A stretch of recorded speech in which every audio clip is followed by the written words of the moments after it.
Hare Krishna. I welcome everybody to Bhakti Sangha Japa conference call. Today we are very fortunate to have His Grace Keshav Anand Prabhuji to enlighten us on special topic Gaura Purnima on special day, that is the glories of Lord Chaitanya Mahaprabhu. I wish you all of you very happy Gaura Purnima. And Keshavananda Prabhuji, please accept my humble obeisances. Srila Prabhupada ki jai, Guru Maharaj ki jai. Please take over the call, Prabhuji. Hare Krishna. Hare Krishna, Hare Krishna. I think happy Gaura Purnima to all of you. Tomorrow, I think, I don't know about America, but tomorrow is the Gaura Purnima here in India. But nevertheless, it's nice to speak on Lord Chaitanya and listen about him. So, I'm privileged to speak on Lord Chaitanya. And it was nice when they requested me to speak on Lord Chaitanya Mahaprabhu. And we can remember him for some time now. I'll try to remember Lord Chaitanya, and in the process we all can remember. Okay, so let me just offer obeisances to Prabhupada, and then Om Jnana Timirandasya Jnana Shalakaya Chakshurunlitam Yena Tasmai Shri Gurave Namah. Namah Vishnu Padaya Krishna Pristhaya Bhutale Srimate Bhakti Vedanta Swami Namne. Namaste Saraswati Deve Gauravani Pracharine Nirvishesh Shunyavadi 5-star Desh Tarine.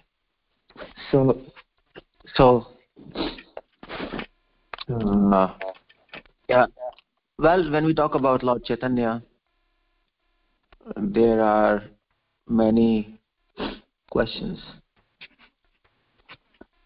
Of course, there are many questions and there are many feelings.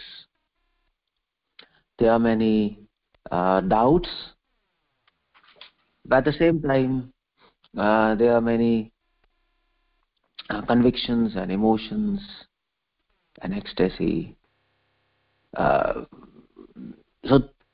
to balance Lord Chaitanya, to balance this avatar in our minds, that needs quite amount of scriptural knowledge and a lot of association, especially in this age.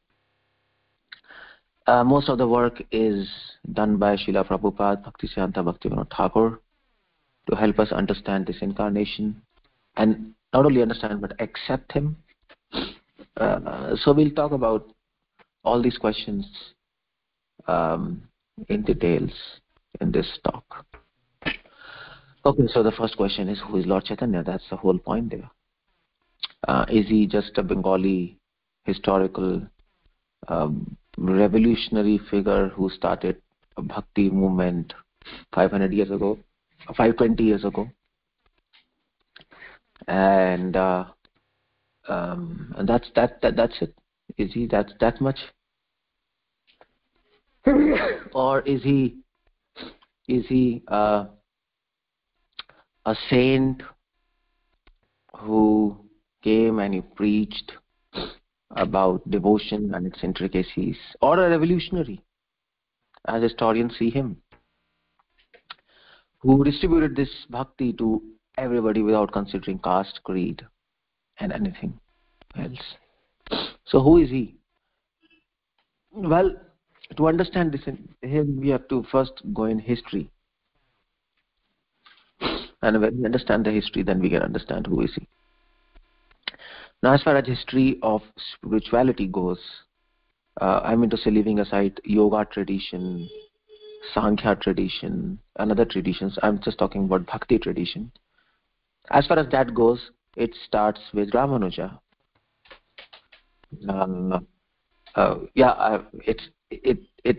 Of course, you can always argue it starts with Alvars 5,000 years ago, but of course Alvars are included in Ramanuja's system, and Ramanuja was a person who actually made these Alvars known to this world widely. After after Natha Muni, Ramanuja was a person who preached and made known and made people known about these Alvars in a very philosophical way, and in a way people can accept it through evidences of scriptures. Now Ramanuja, he was the first tradition, and he actually most of his works it went in refuting Mayavad, because at that time Shankaracharya system Shankaracharya system had taken India by storm. Everybody was a follower of Shankara. Everybody means everybody.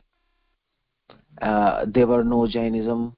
Jainism was pushed out. Buddhism was thrown out of India. Karma, it was just shoveled up in some corner, and people were accepting Mayavad.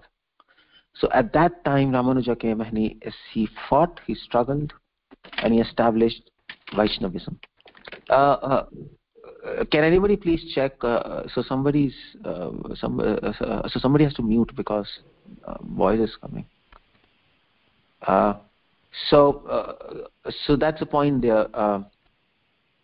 So Ramanuja, he started Sri Vaishnavism, and he actually established a system of Vishishta Advaita, a system of devotional philosophy. It was a devotion, but then what he did was, devotion was there before him, but the whole point was, according to Shankaracharya, they said, well, devotion is all about sentiments. There is no philosophical and logical system. So Ramanuja gave devotion a philosophical system and a logical system. So Ramanuja came, and then afterwards, after Ramanuja came around 10th and 11th, so Ramanuja came 11th century, around 11th century. And then afterwards Madhvacharya came, who established Dvaita philosophy. He again preached about devotion, and he established devotion on Dvaita system. On his philosophical system is called as Dvaita. So we need not go in details of what these systems are, but the whole point is, he came and he also established devotion on very, very, very strict logic. That was his uniqueness. In his system, logic and emotions and feelings come together very intricately and very strongly. And then after Madhvacharya came, some people say Nimbarkacharya. So Madhvacharya came in 13th century. And then after Madhvacharya came who is this? Nimbarkacharya. Some people say Nimbarkacharya came after Madhva. Some people say before him. There are arguments, but anyway, let's put it like this. Nimbarkacharya came, and Nimbarkacharya, he also gave his system of philosophy and devotional system, and his system was Dvaita Dvait, and he preached about devotion of God. That's what. But in his system, devotion was little more expressed in terms of rasa. He introduced the concept of rasa there. In Ramanuja and Madhva system, the concept of rasa is there, but it's hidden. They talk about liberation. Nimbarkacharya talked about rasa and mellows. Of course, he talked also about liberation, but he talked about rasa and mellows. And then after Nimbarkacharya came Vallabhacharya, who actually established his system of Shuddha Advait, and he again gave a very devotional system, and his system was Shuddha Advait, and he actually focused on more on spontaneity in devotion. That's what he focused on. I mean to say, Ramanuja and Madhva and Nimbarka, they were talking about, okay, there is rasa, there is liberation, but then you have to follow strict rules and regulations and a system. So Madhva's and Ramanuja's system of devotional practice was more. It seemed more ritualistic. There are processes, there are rules. I mean to say, rules are also there. in our system, but there are elaborate rules, elaborate yagyas, elaborate processes. So externally it seems as if something ritual is going on. But Vallabhacharya came, he said, well, okay, fine, this is okay, rituals are okay, but the whole point is spontaneity of the heart. That's where we have to reach. That's more important than this external thing. So he brought devotion internal rather than basing it on external things. And then, of course, Vallabhacharya came in 15th century, 15th century, and then Mahaprabhu came. Now Mahaprabhu comes in 1486. He appears in 1486 on this day, Gaura Purnima day. And why he appears, that's the whole question. Why he is appearing after so many acharyas have established devotion, have defeated Mayavad, have given a cogent, a strong philosophical basis to devotional service, have expressed devotional sentiments in form of rasa. It's pretty much done. So why Mahaprabhu has to come? Now the whole point is, it's not done. There was something which was left, which the world didn't know, and which was the highest summit of devotional service. That was still left, the peak. I mean to say, these acharyas helped us climb the mountain, but then we couldn't really see the peak of the mountain, and we have to reach the peak to actually host the flag of devotion, to throw the flag of Kali from that mountain, and then host our flag of devotion. But then we couldn't see the peak. That's the whole point. We couldn't see what is the highest limit of devotion. That was a question for everyone, still left unanswered, for all sampradayas. Till what extent a Jivatma can go or advance in devotional service? What is the extent that he can advance and he can achieve in his devotional practice with his ordinary effort and also with the extraordinary efforts? What is the end? Where is the end? Or it is endless? Or is there some end where you can perceive the endless? These are the questions, by the way. And here comes Lord Chaitanya, and he says, yes, I'll give you the highest limit of devotional service. The highest limit which Jiva Atma can maybe not achieve, but it can appreciate. He showed us the peak. And he also showed us the way to reach that peak. He showed us the way. That's the whole point. Before that, I mean to say, people couldn't even see the peak of the mountain, what to achieve it. But people who even saw the peak, like Vallabha system, Nimbarkar system, they said it's impossible to achieve that. But Mahaprabhu came and he said, you can achieve it. Now there is a secret to that, how to achieve. That we will talk in a moment. But Mahaprabhu said yes. And Mahaprabhu, he actually took the best of all sampradayas. He took it. He said, well, okay, fine, I'm going to give a system. But the system will incorporate the best of all four sampradayas. Let's do it. Let's not start from scratch. That's foolishness, because people have done their work. Madhva, Ramanujam, Nimbarkar, Vallabha, they have done something, and they have given us nice things. So let's take the best out of them and then develop a system on the basis of that. Because it is foolishness to reinvent the wheel, and then you spend your whole time in reinventing the wheel, and then you don't have any time to establish what we have come to give. So Mahaprabhu said, okay, fine, let's take two things from each sampradaya. Two things. And then we will develop on that. So from Ramanuja Sampradaya, Mahaprabhu took two things. And the first was Ananya Bhakti. That's what he took, Ananya Bhakti. Ananya Bhakti means Ananya means unalloyed devotion. This word Prabhupada uses, unalloyed devotion. That's the concept which he took from Ramanuja. I mean to say, see, all the concepts are there in all Sampradayas. But each Sampradaya focuses on particular aspect of devotion. Every concept has to be there in every devotional Sampradaya because when you start understanding devotion, you need concepts to achieve perfection. But the whole point is every Sampradaya focuses on different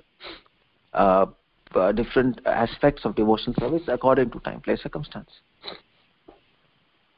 So the whole point was he took Ananya Bhakti, which Ramanuja focuses a lot. That means unalloyed devotion. That means we are just focused on Lord Vishnu, or Vishnu Tattva, that is Krishna, or Ram, and we don't worship anybody else. No demigods. Ramanuja even said once that Ananya Bhakti means if you are on a street and you encounter a lion, and then there is a Kali temple nearby, or a Shiva temple, and the door is open and you can just run inside and shut the door and you'll be saved. And there is nothing else. And there's a lion and you, face to face on the street. But the lion is a little far off and you have time to run in the room and close the door. So what do you do? Well, Ramanuja says, well, encounter the lion, forget Shiva and Kali. We are not going to enter Shiva or Kali temple and take their shelter because we are devotees of Lord Vishnu. Better die. That is Ananya Bhakti. You see the point? Mahaprabhu took from him that. And the second thing he took from Ramanuja Sampradaya was Vaishnav Seva. Vaishnav Seva, Ramanuja Sampradaya focuses a lot on Vaishnav Seva. And he took that point, okay, serve devotees. From Madhva Sampradaya, Mahaprabhu took two things. And that was, first was deity worship. That is Arch Vigraha Puja. The deity worship, the worship of the form of Lord, which Madhva focuses a lot, and also Mayavad Khandanam. Ramanuja defeated Mayavad, refuted, but Madhvacharya came in 13th century. He said Ramanuja didn't do a good job of defeating Mayavad. So here I am the born enemy of Mayavad. And Madhva took Shankara's commentary and he read every statement of Shankara's commentary, and as he read them, he read it and he just flipped it upside down. That's what he was doing. That's it. That's his commentary. You take Shankara commentary and you flip it upside down. And if Shankara says Brahman is formless, you flip it upside down, you say Brahma is not formless. If Shankara says logic is supreme, you flip it upside down, you say logic is not supreme.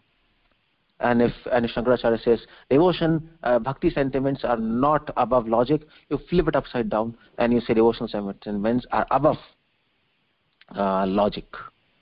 So when Shankaracharya says you have to meditate on Brahman, you flip it upside down and you say you don't have to meditate on Brahman. You see the point? That's if you read Madhva commentary, you will find he just flipped it upside down. I mean to say you can put Shankara's commentary in a software and you can give a command, flip every statement upside down. What is positive, make it negative. What is negative, make it positive. And when you get the commentary out of your computer, that will be Madhva's commentary. That's what Madhva's commentary is. It's interesting. I mean to say if you get a chance, you can read his commentary, and that will be interesting. So Mahaprabhu took the second point, Mayavad Khandanam, from Madhvacharya. And of course Arch Vigraha Puja, these 2 points from Madhva Sampradaya. And then he took 2 points from Nimbark Sampradaya. And from Nimbark Sampradaya, he took the point of Gopi Bhava. Gopi Bhava he took from Nimbark Sampradaya. The devotion of gopis to Lord Krishna, which is the highest of all. He took from that. And the second he took was from Nimbark Sampradaya was Parakiya Bhava. Actually, Nimbark Sampradaya talks about Swakiya Bhava. Yeah. So of course he took Gopi Bhav in Bhakti Sampradaya, and also he took Swakiya Bhav also, but then he changed it into Parakiya Bhav.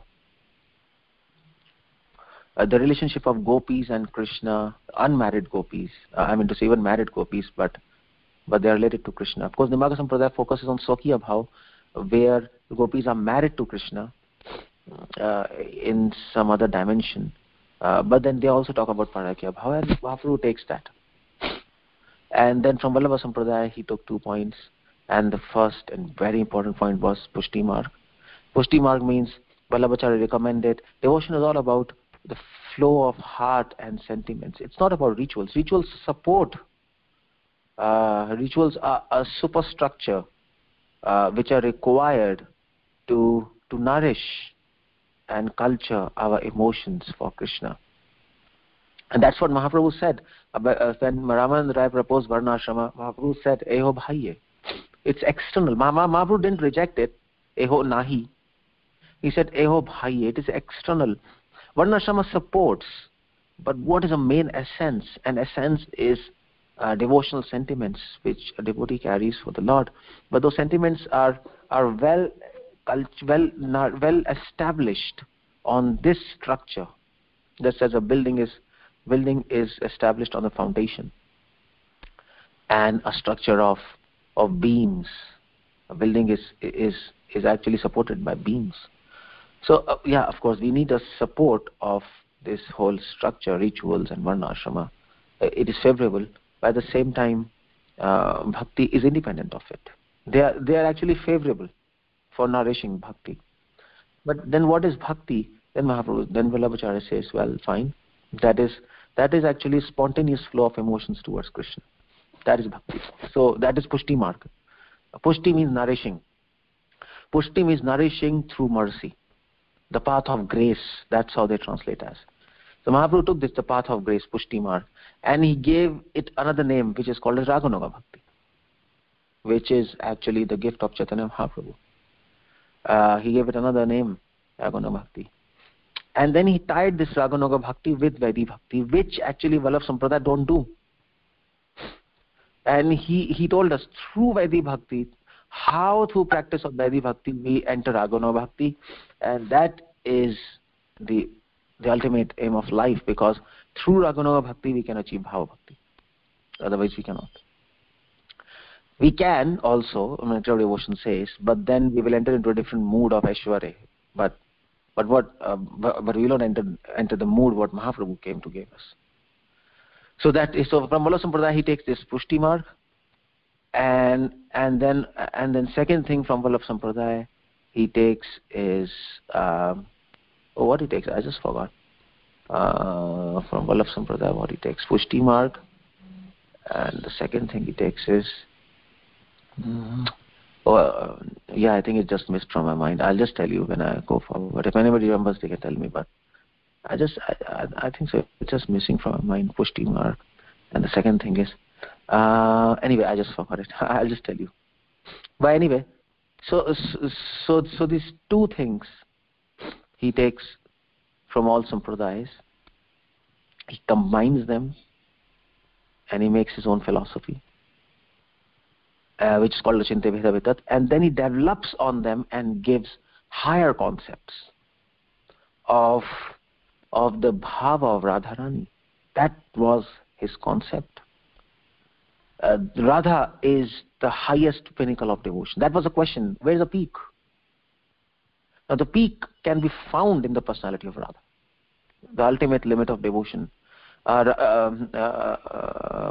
that Radhara Mahima Prema Rasa Sima Kamone Janaite Yadi Gaur na hoite tabu kui hoite Kamone Dharitam te. So one of the singers of Lord Chaitanya, personal singer, Vasudev Ghosh, he sings this song. If Chaitanya Mahaprabhu is not there, then who would have told us who is Radha and what is her love and how her love is super excellent, and it is the limit of the limitless.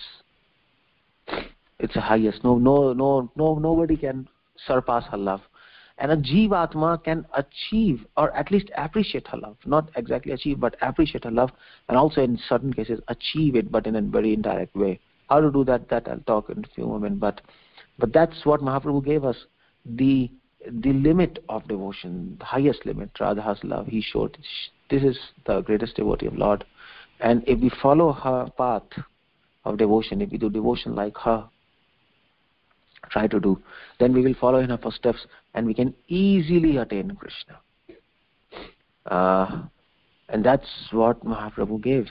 So Mahaprabhu gave this concept of Radha's prem, and he also gave this concept of Madhure Bhav, because Radha's love for Krishna is Madhure. Now here's the point I mean to say. Other acharyas, previous acharyas, they talked about devotion, but they didn't really touch upon the subject of Madhurya Bhav. Now, if you read the history of Ramanuja, Madhva, Nimbark, Vallabh, and then Chaitanya Mahaprabhu, you will see this. So you will see Mahaprabhu planned it like that. We know Mahaprabhu is Krishna, and he planned his coming, his avatar into this material world, and he prepared his coming through all the acharyas. And that's why he asked every one of the acharyas to reveal a particular sentiment in this word and stop there. So if you read Bhaktivedanta Thakur's Navdeep Mahatmya, you will see that Ramanuja came to Navdeep, Madhva came to Navdeep, and they actually met Mahaprabhu. I mean to say, you might say 13th and 11th century Mahaprabhu was not there. But at the same time, Mahaprabhu revealed himself in the meditation in Navdeep. And Mahaprabhu, so Mahaprabhu gave his teachings to Ramanuja and Madhva, but then Mahaprabhu also said, well, you keep these teachings with you yourself. When I will come, I will reveal them. You do what you are asked. So Madhva and Ramanuja, they actually revealed, they actually focused on Das Seras. And then comes along Vallabhacharya, he focused on Sakheras more. Many of the saints in Vallabh Sampradaya, they are Sakhe Bhav, Kumbhandas, and then other Ashtachap. Nimbakacharya, he gave us he then actually developed it to Vatsalya Ras and some glimpses of Madhurya Ras. And then Mahaprabhu comes along, he just focuses on Madhurya Ras. And he say, and then he says, all of the rasas, Dasya, Sakhe, Vatsalya, they are there to serve Madhurya Ras in Vrindavan. That's the concept he brought. They are there, yes, we know they are there, but then they are there to serve the Madhurya Ras. That's what he said. So this is a historical progression of philosophies and of rasa, and it finds its ultimate pinnacle in Lord Chaitanya's avatar. You see the point. Mahaprabhu gives a finishing touch on that historical progression and takes it to the highest limit. That's why Mahaprabhu was required. His avatar was required. And of course, and also Bhaktivinoda Thakur talks about so Madhvacharya, he actually gave the seed of devotion. Ramanuja, by his system of devotion, he actually blossomed it. He blossomed it. And then Nimbakacharya blossomed it a little more. So Nimbakacharya made it into a small plant, and then Vallabha system nourished that plant more and made it into a shrub. And then Mahaprabhu came and he actually nourished it, took care of it, and he made this shrub into a big tree and with fruits. That's how it goes. The whole idea is Madhvacharya actually gave the concept of liberation. Now before him, of course Ramanacharya came before him, but then the Ramanacharya, he actually developed on the concept of liberation, and he gave a little insight into rasa of devotional service. And he said, well, well, you can attain liberation through rasa. And then Bhakkacharya came and then he said, well, okay, that's fine.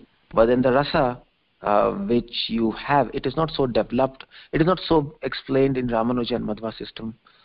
So I'm going to explain it. What's rasa all about? So he explained rasa. And then Vallabhacharya came, he said, well, okay, Nimacharya explained rasa, but then the whole point is what, how do you experience that rasa? And Vallabhacharya says about Pushti Marg.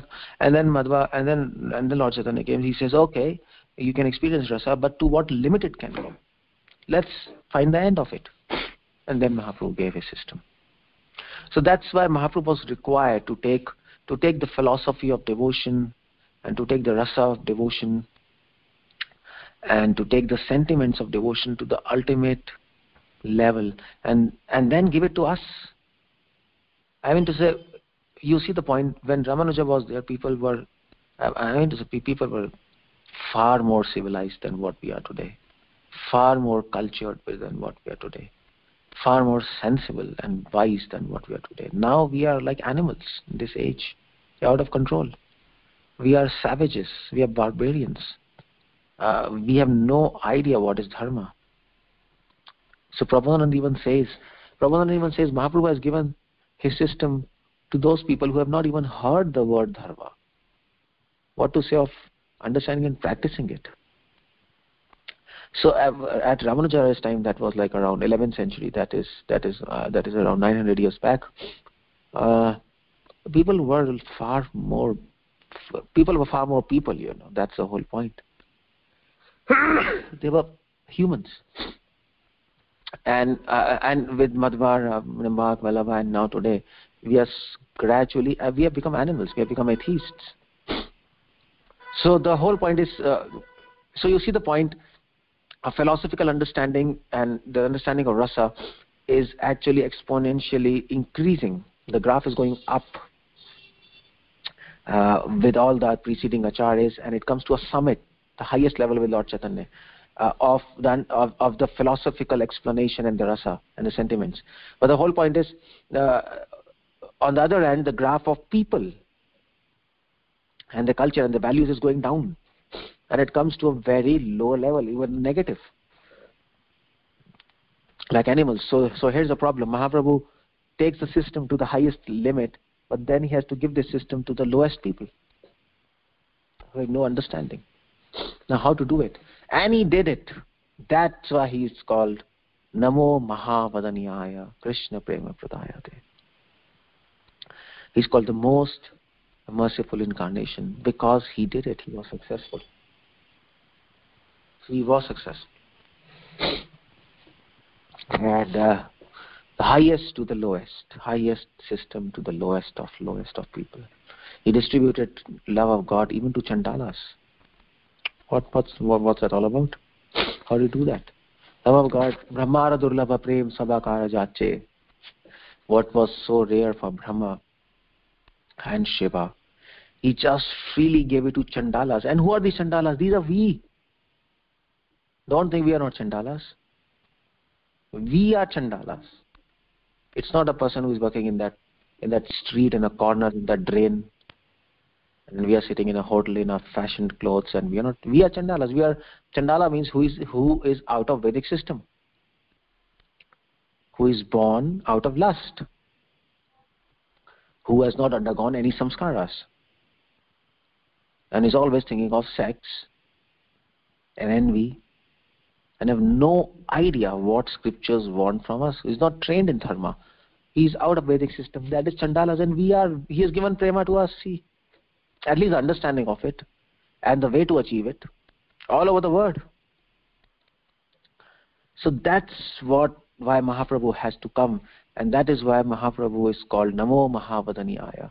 So he gave an understanding of Srimati Radharani's love, which is beyond all conceptions, mundane conceptions of dharma, and also to people like us. Now the whole point is, how did Mahaprabhu give it to us?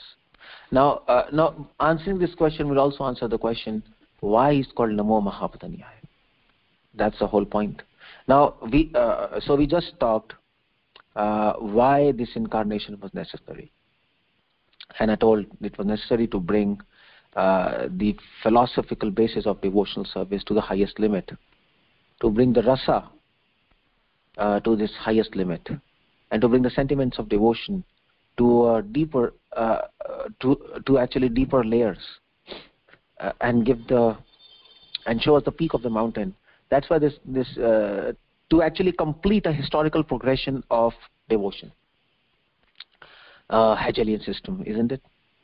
The philosopher Hegel, he said historical progression is to be finalized and formed in perfection of society, perfection of culture, perfection of people.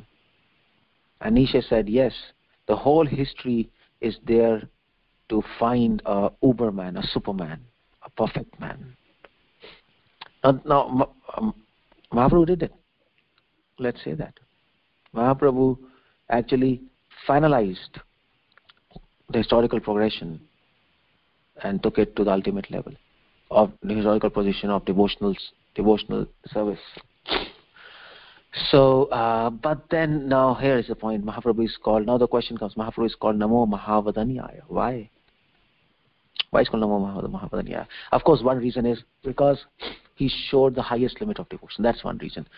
But the main thing is he's called Namo Mahavadanyaya. I mean to say, if you say he showed the highest limit of devotion, he can be called as a philosopher, the greatest philosopher, greatest acharya. But then he's also, the adjective used is he's a most magnanimous philosopher. Why? Because he gave this philosophy to people. He gave a system, practical system to achieve the highest thing. He doesn't say the highest limit is there. You know, you see the peak? Yes, I see the peak. Okay, stand here and see the peak. Click a photograph, go back. No. He said, you can go on the top and I'll show you the way. And that's why he's called Namo Mahavadanyaya. Each one of us who are Chandalas, I mean to say, at least me, who is absolute nonsense crap, if we can understand Lord Chaitanya and his teachings, we can attain the highest thing in this very life. That's what Prabhupada says. But the whole point is, what is his teaching all about? What system he gave so that we can reach the highest level, so that we can actually appreciate, at least see the highest limit of devotion, Srimati Radharani's devotion, and then achieve it. So in other words, why he is called Namo Mahavadanyaya? So he is called Namo Mahavadanyaya. He is the most merciful incarnation because he gave a path on which we can walk and achieve the highest limit. Now, what is that path? And that path, Mahaprabhu explains, that path is, you can understand that path if you understand the personality of Lord Chaitanya. That's the whole point. Because he himself followed on the path. He showed the path, he followed it, as a good teacher does. He came to teach, show us the path and teach how to walk on that path. And he came and he said, okay, I'll show you. And what he was doing, that's what we have to understand. What he was doing. Prabhupada says, do am as doing. And it's the same thing what Prabhupada was doing. He was doing what Nityananda Prabhu was doing. What Nityananda Prabhu was doing, what Mahaprabhu was doing. Because they were all acting to teach people. So what he was doing. If you understand that question, then you can understand what he came to give us. And if you understand that question, then you can understand how merciful he is. That is why he's called as Namo Mahavadanyaya. So what he was doing? Well, if you read Chaitanya Charitamrita properly, if you read Ante Leela, Mate Leela, if you read Chaitanya Bhagavat, especially Chaitanya Charitamrita, you will know what he was doing. In the daytime, he was preaching and preaching and preaching and preaching. In the night, he was weeping and weeping and weeping and crying for Krishna and chanting Hare Krishna. and listening about Krishna. In one line, that's the answer what he was doing. In the daytime, he was feeling separation from the Lord. In the daytime, he was serving people by making them understand and inspiring them to do devotion. In the nighttime, he was Krishna by offering him the mood of separation or love and separation. That's what he was doing. It's as simple as that, but that needs explanation. Now Chaitanya Mahaprabhu, what he was doing, he was not just sitting in a place and doing nothing. That was not his way. What he was doing, he actually was interested in bringing a revolution. In fact, history books consider him as a revolutionary figure who brought revolution in Bengal and in devotional realm. And he was a revolutionary. That's what he was doing. He was interested to change the system. He was interested to make the world upside down and stop this tsunami of Kali and actually bring people to the highest level of devotion. That's what his aim was. It was a pretty lofty aim, which was impossible to achieve. But Lord Chaitanya, we know, he is Krishna himself. He can do anything. But the whole point is he can do anything. But the whole point is he has to do it in such a way so that we can follow. That's the whole point. And that is the difficult part. So the first thing what he was doing, let's leave preaching, let's leave what he was doing in the night, offering separation. The first thing he was doing, he was interested in bringing revolution. And that's why he was dancing on streets. He was not dancing on streets because he was mad. Because he has nothing to do. There's some extra time. Because he was just a stupid person who's out of control and who can do anything he likes. No. He wanted to bring a mass revolution. That's why he was doing kirtanas on the streets with his associates. And that was pretty revolutionary at that time. You know why? Because you have to understand how this was revolution when you are in 15th century. You can't, today you might not appreciate it, but when you're in 15th century, if you go back, that time was a big thing. It was such a big thing that people wanted to kill associates of Lord Chaitanya. They were making fun of Lord Chaitanya. Because at that time, this was a revolution. Nobody was chanting and dancing on the names of Lord Krishna. In a mass congregation, that's the whole point.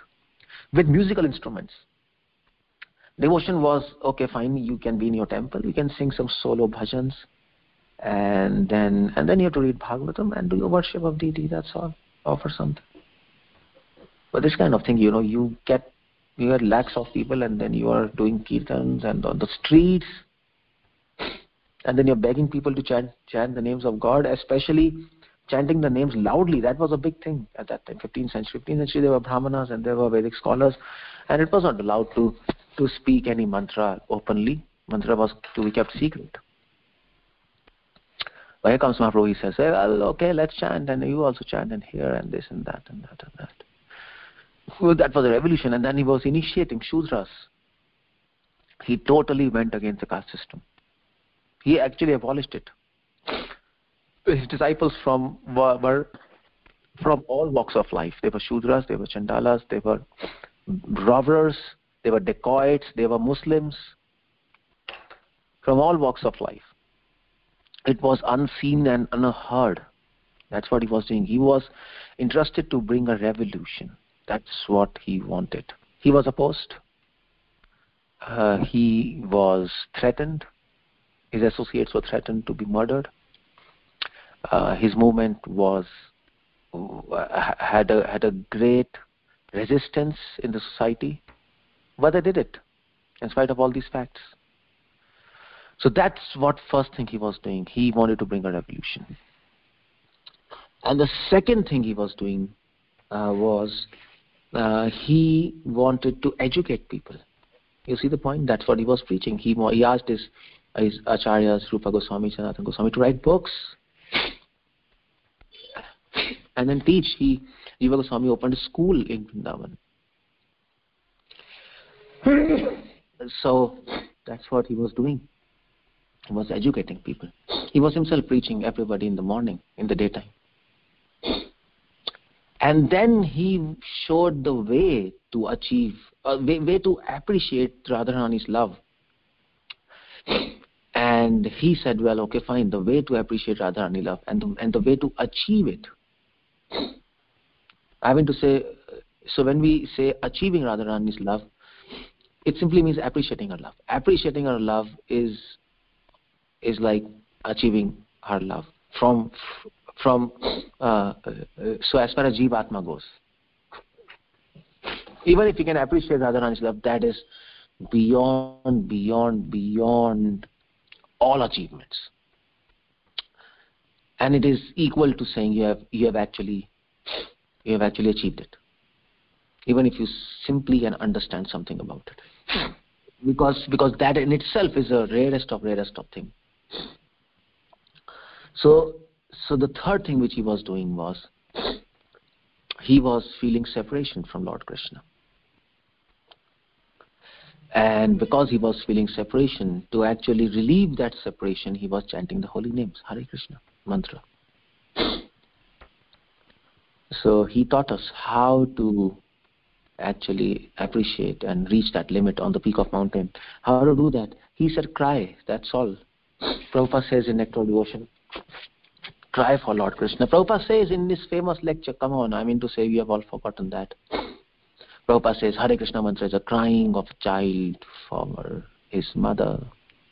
That's in America. When Prabhupada started the movement, one of the initial lectures. And he brings the concept right head on. On the radio. This lecture went on the radio. It's a cry of the child for mother. Now what's that? That is Mahaprabhu. That's what he was doing in the night. He was crying. Prabhupada says in Nectar of Devotion, learn this small secret to cry for Lord Krishna. But the whole point is to cry for Lord. That's the most difficult part. And for that, Mahaprabhu gave a system of Vedic Bhakti and Raganuga Bhakti, which is explained in Nectar of Devotion. That's there. But the whole point is, the third thing he was teaching us how to cry. The whole point of crying is to actually offer the mood of separation to Lord Krishna. Lord Krishna says, so many people in history, they have offered so many prayers to me.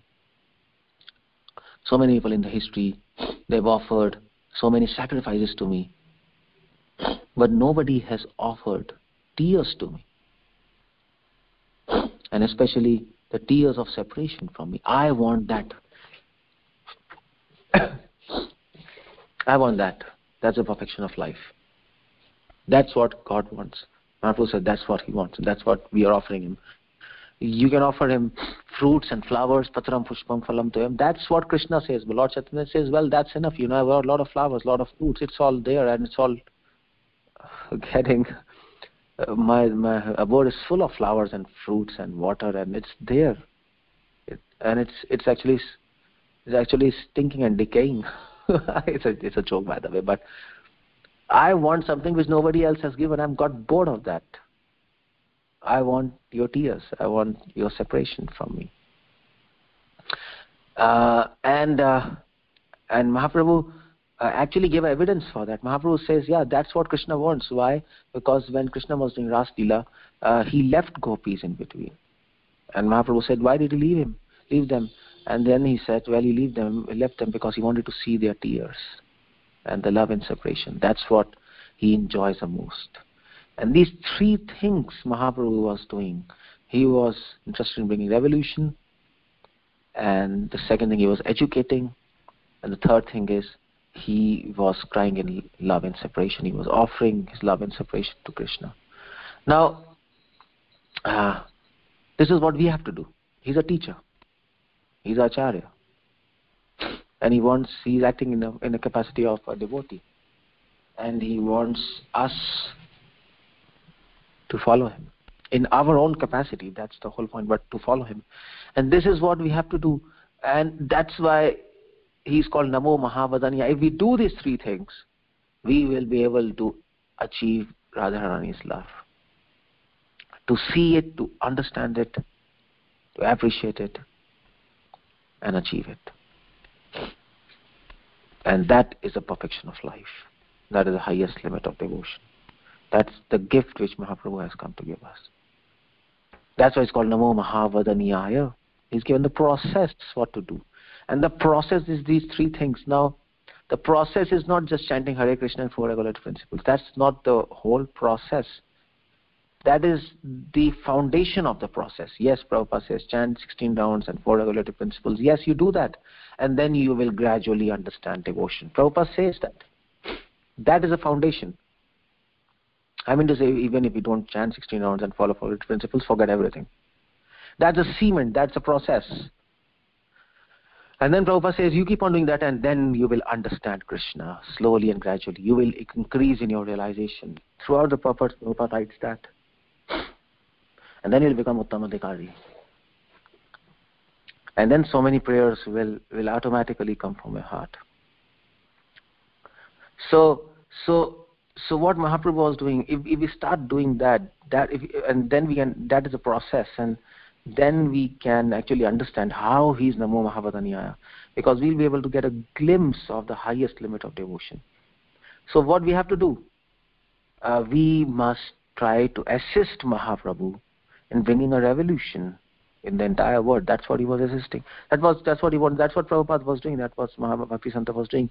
That's why they are there and we are we. We have to assist them to bring a revolution. That revolutionary spirit has to be there. And we have to educate people by preaching. We have to actually educate them, not just preach, not just give lectures. That's the whole point. We give them lectures, but then the whole point is education. Education is a little different thing. It's a systematic spiritual training. So by the way, Prabhupada's ISKCON manifesto, the first point is to educate people at large in spiritual education. Prabhupada says that. In the so in the manifesto of ISKCON, 7 or 9 points, whatever. So that is education, and the third point is that is something external service, and then there's an internal service which Mahaprabhu is teaching to develop love and separation from Krishna, to develop those emotions. So in the process of doing something external, we should not forget that there's internal work to do also. And that is to develop our emotions and to develop love and separation. And so Prabhupada says, there's no question of separation without attachment to Lord Krishna. And there's no question of attachment without doing a substantial amount of service to him. So that's where Mahaprabhu says your devotion starts. Serve him under some guidance, with the aim of getting attached to the person whom you are serving. That's very important. Kriti sadhe bhavet sadhe sadhe bhava sadhana vidha. That's what is a definition of Vedic Bhakti. You practice, you serve Krishna with the aim to become attached to Krishna. Because if you forget the aim, then you can keep on serving him and you will not become attached to him. Because you don't want it. If you don't want it, you don't get it. So if you serve Krishna for money, you get money. If you serve Krishna for fame, you get fame. If you serve Krishna just for serving him, you get nothing. You just serve him, that's all. Because you're serving in mode of ignorance. You're just serving him mechanically. But you have to have some aim. The aim of serving is to become attached to him, and then you become attached to the person whom you are serving. That you have to keep in mind. And then you become attached, and the attachment condenses bhava sandharana atma. Then that attachment converts itself into, then it will lead to separation. The love and separation. And then you can offer it to the Lord Krishna in the form of your tears while you are chanting. That is the perfection of life. That, when you can do that, when you can offer this love and separation in the form of tears to Lord Krishna, gradually through this process, then then he will give you a glimpse of Radharani's love for Lord Krishna, the highest limit, and the gift which he has come to give. And then we will be able to really appreciate, yes, this is Namo Mahavadanyaya, who has given this gift to a person like me who is Chandala. So this is what Mahaprabhu was doing, and we are supposed to do that. So it's called Namo Mahavadanyaya. And tomorrow, or today, whatever, Gaura Purnima, we can pray to him. Oh my Lord Chaitanya, please help me appreciate your contribution, your incarnation, what you have done, and how you have helped us to achieve the highest limit. You showed us the path. Give us the energy and the power and the blessings to walk on this path and understand it and imbibe it, and not just watch standing on some footpath and watch and just standing there and miss the whole point. So give us energy, give us time, give us willpower to accept your gift. You are Namo Mahavadanyaya, but we don't even have the power to accept it. So give us that power. This is our prayer to Lord Chaitanya, and then the full moon of love will also rise in our hearts, and our life will be perfect. Hare Krishna, Srila Prabhupada ki jai, Lord Chaitanya Mahaprabhu ki jai. Anybody wants to ask any other question, most welcome. There are so many things to talk about Lord Chaitanya. I could have talked about Lord Chaitanya from different angles, but this was nice. I gave some philosophical perspective, and I felt nice. Yeah. Hare Krishna, thank you very much. Yeah. Hare Krishna, Prabhuji, very, very wonderful glorification of Lord Chaitanya. Thank you very much. Hare Krishna. Hare Krishna. Hare Krishna, Prabhu. You remember towards the end you were talking about 3 points. Do you remember that? Yeah. Yeah. Can you repeat what those 3 points? Yes, 3 points. 3 points. So what Lord Chaitanya was doing? That's the whole point. I think I'm not sure even. Okay, fine, fine. So Lord Chaitanya was doing. He was interested in 3 things: revolution, education, and separation. So revolution and education, those are something externally.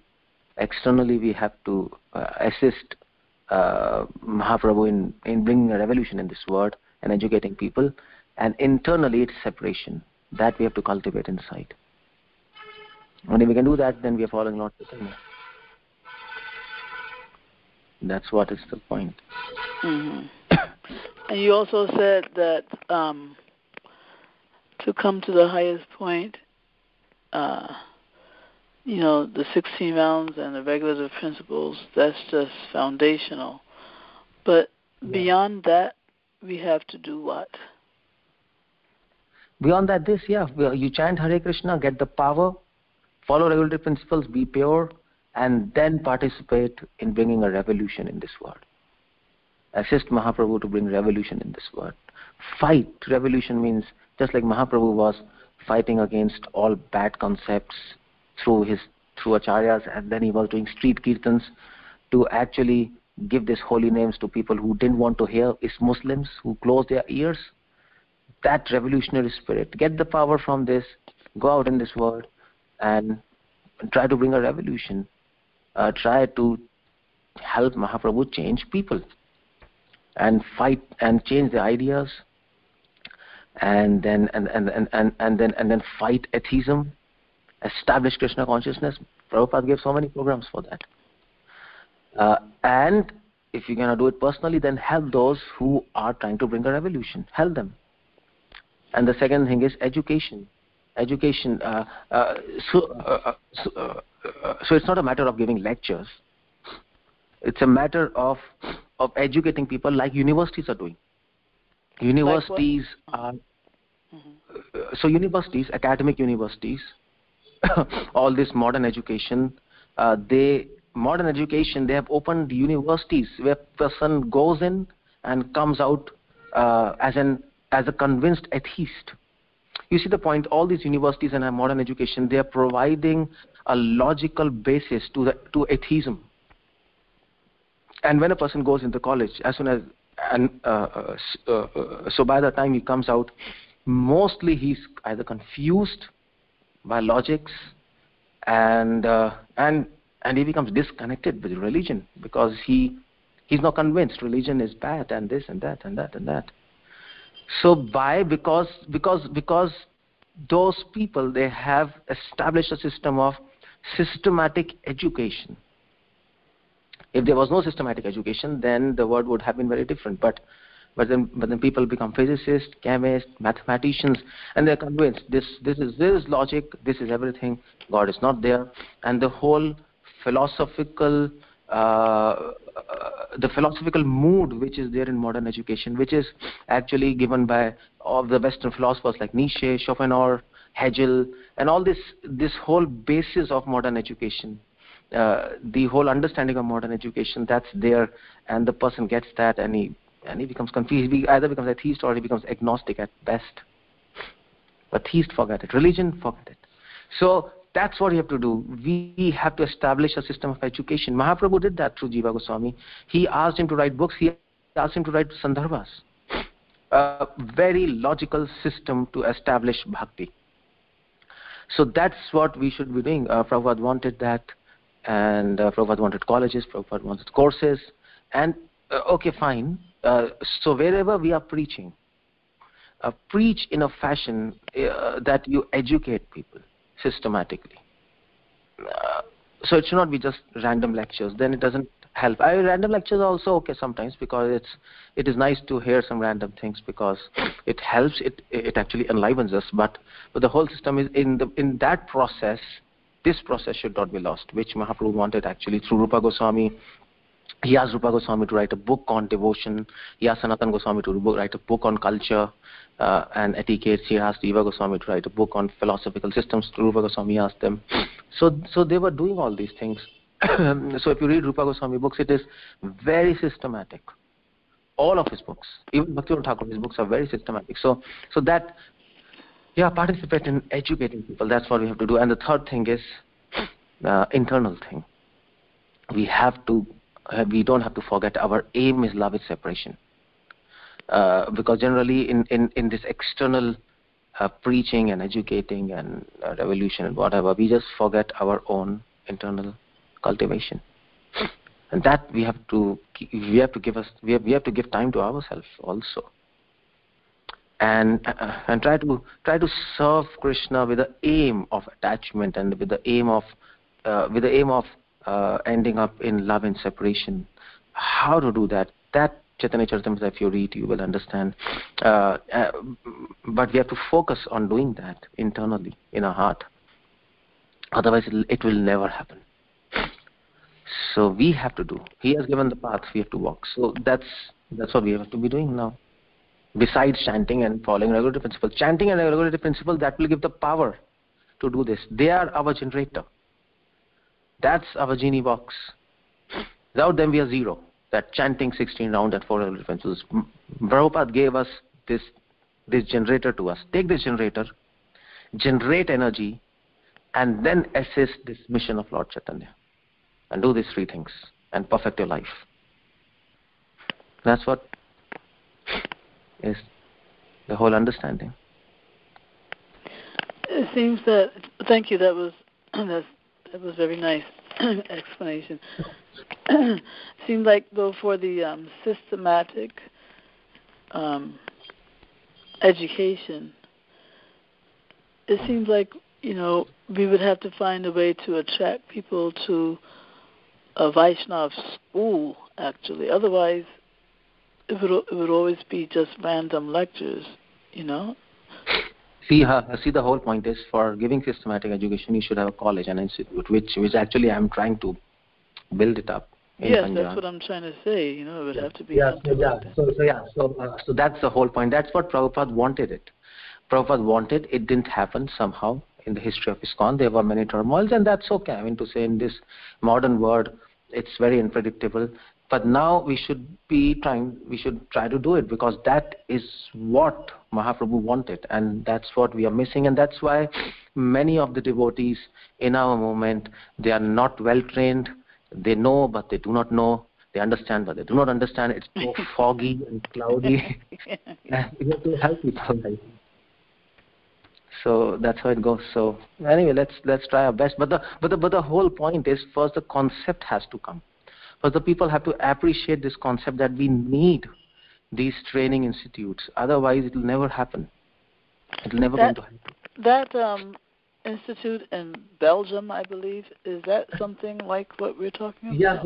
Yeah. It is there, but actually most of it now it is so more of it is a farmhouse now. That institute is not so much functional now as it was functional before. It's not so active. They started. So there is one college also, Rupanuga College in this Kansas, which was started by Danvir Maharaj. He tried it, but somehow at the present time it's not so functional. So people have tried. It was started by which Maharaj? So it was started by actually Danvir Maharaj. You can go on net and you can see Rupanuga Vedic College, Danvir Maharaj. So it was there. Maharaj, yes. So he tried, but then it didn't really get up. People appreciate it, a few of them, and they tried. And of course, it's difficult to do. But the whole point is, we have to make this point appreciable to each and every devotee, because that's what Mahaprabhu wanted. Because people don't see Mahaprabhu in this way. That's the whole point. People see Mahaprabhu in a way of doing kirtans, and that's it, isn't it? I mean, doing kirtans and ecstasy and this. That's okay. But the whole point, he's not called the most merciful incarnation because he's chanting in ecstasy. That's not the whole point. I mean to say, many alvars were chanting in ecstasy. Ramanujacharya was chanting in ecstasy. And why he's called Namo? That's a big title, the most merciful incarnation. I mean to say, not among all jivas he's most merciful. Among all Vishnu Tattvas he's most merciful. He's even more merciful than Ram and Krishna. Now that's a big thing to call an incarnation like that. So he was doing something special which we have to appreciate and which we have to follow. So it wasn't just dancing in ecstasy and that's it. No. He was trying to bring a revolution through his dance. That's the whole spirit behind that. He was trying to educate people how to achieve this state. What I'm showing you, you have to achieve it. It doesn't come by itself.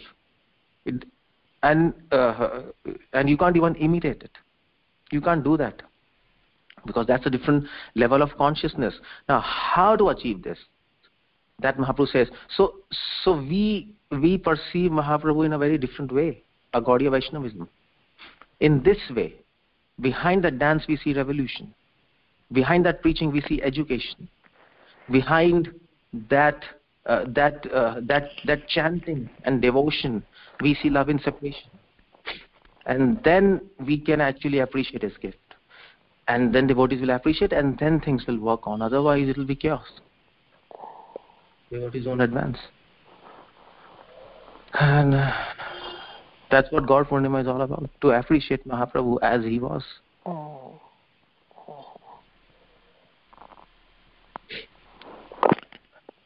So that's it. That was wonderful, Prabhu. Thank you so much. Thank you.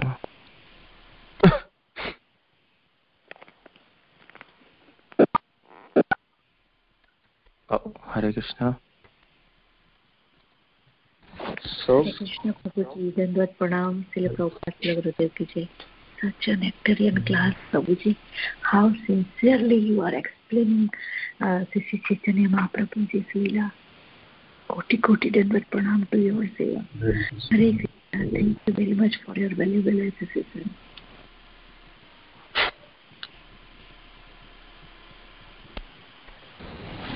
Hare Krishna. Is there anybody having any more questions or comments for Prabhuji?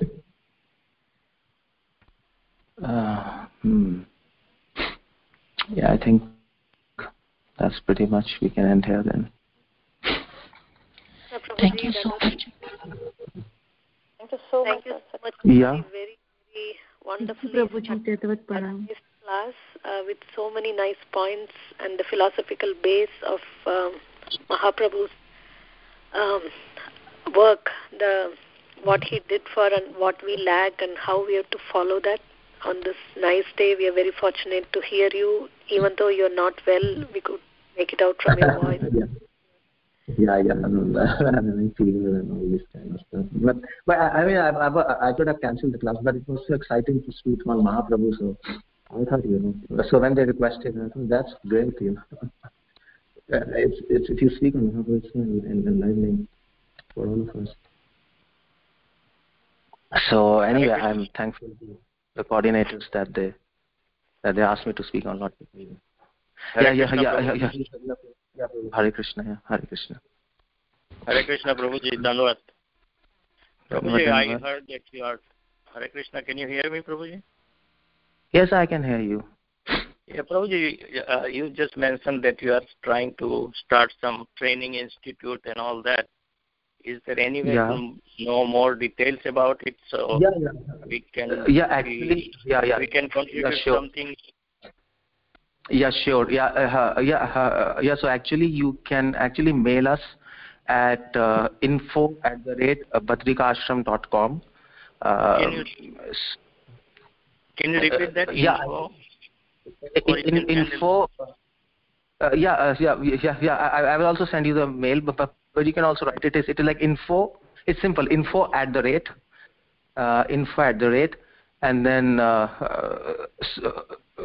and then Bhadrika Ashram, BADRI, Bhadrika KASHRAM.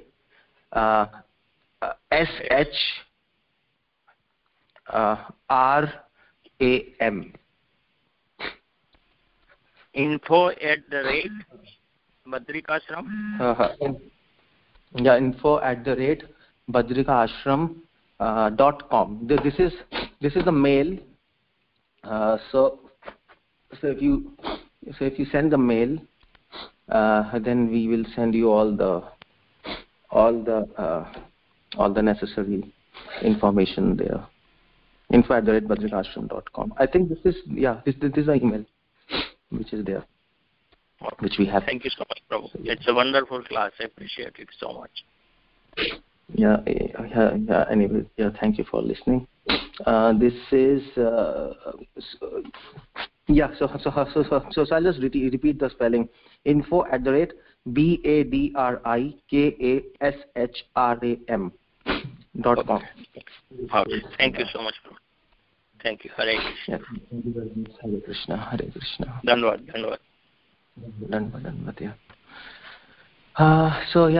I think let's end up here. Mataji. Thank you so much, Prabhuji, once again for such a beautiful class, and I wish you everybody happy Gaura Purnima, and we would like to end the call here, offering obeisances to Prabhuji and all the Vaishnavas who assemble on the call. Vancha kalpatarobhyasya kripa sindhu ananta koti Vaishnava ki jai, Srila Prabhupada ki jai, His Grace Keshav Anand Prabhuji ki jai. Thank you so much. Happy Gaura Purnima to everybody. Happy Gaura Purnima. Thank you, Prabhuji. Happy Gaura Purnima to everybody. All of you from me. Hare Krishna.